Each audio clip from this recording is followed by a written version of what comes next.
Assalamu alaikum wa rahmatullah. Here is the week 5 recap.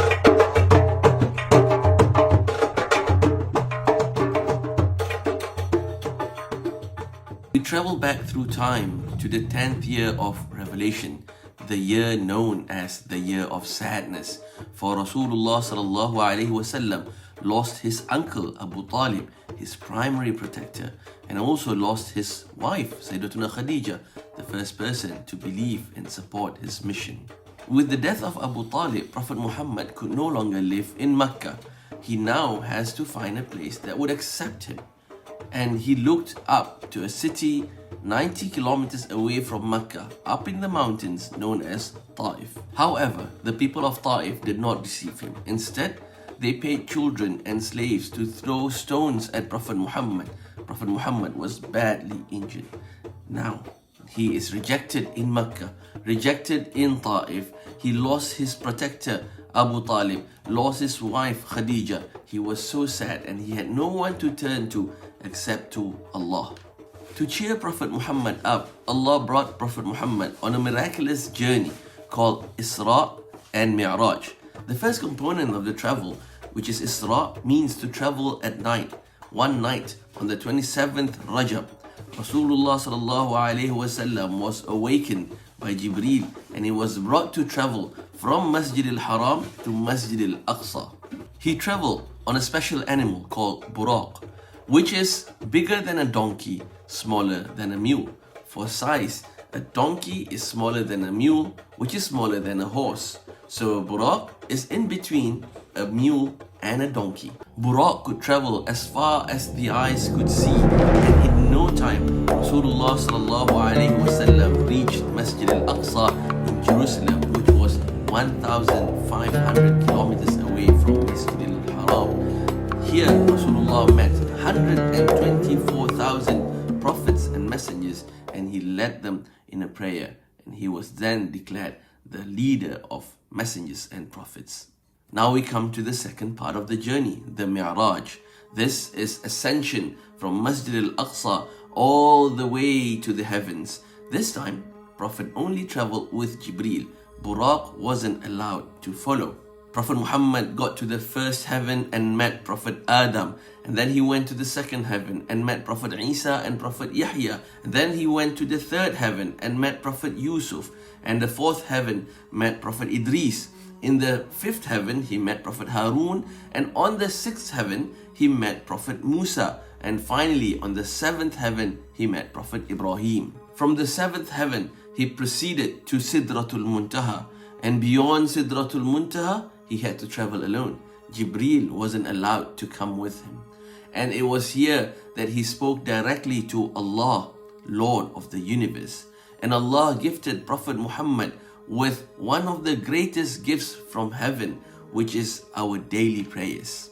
Initially, Allah commanded us to pray 50 times a day.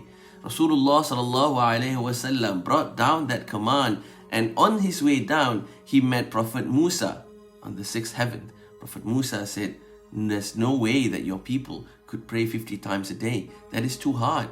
Go and ask Allah for a reduction." Prophet Muhammad went up and asked for reduction. Allah reduced from 50 to 45. He went down and on the sixth heaven met Prophet Musa. Prophet Musa said, "You need to ask for more reduction. 45 is too much." Prophet Muhammad went up again, and every time he went up, Allah would reduce the number of prayers by 5. And every time he meets Prophet Musa on his way down, Prophet Musa will say, "It is too much, ask for more reduction from Allah," until he went up and down for 9 times. Now from 50 prayers, we now have 5. And Prophet Musa said, "That is still too much, go and ask for more reduction." But Prophet Muhammad said he is too embarrassed to go and ask for further reductions. But Allah Azza wa Jal, He is so generous that although we are praying 5 times, we are rewarded as if we are praying 50 times.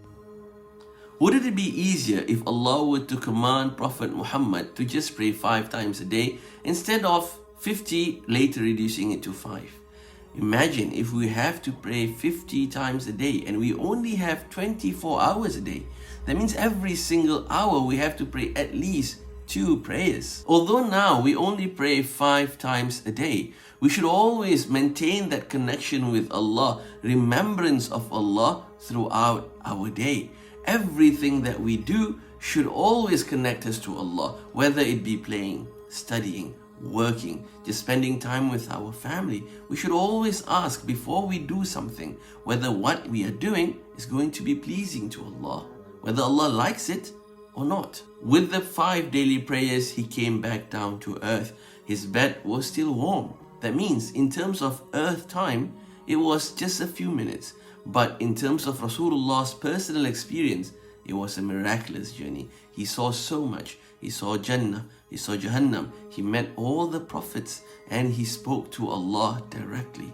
Remember, our story started with the year of sadness, and Allah brought Prophet Muhammad on a miraculous journey and gifted him with 5 daily prayers. Hang on, a gift? How is it that prayer is a gift?